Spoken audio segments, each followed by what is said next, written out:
Hello viewers, Microsoft security updates are scheduled to roll out on November 11 and there is going to be a noticeable change for some users. Hopefully I will be among those who receive it early.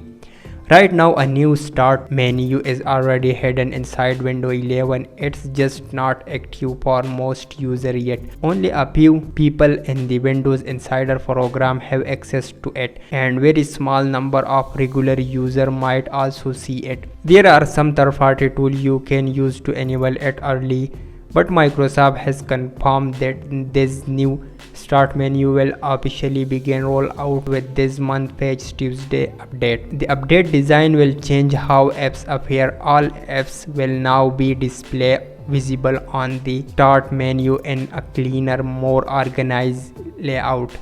However, Microsoft has mentioned that it may take a few weeks before everyone receives the new start menu. The rollout starts today, 11 November. So we will soon find out how users react. Will this update fix the complaint about the current start menu in Windows 11? Maybe not completely, but it's definitely an improvement over what we have had before. At least Microsoft is working to make it better. Hopefully I will receive the update soon and some of you will too. Thanks for watching and I will see you in the next video.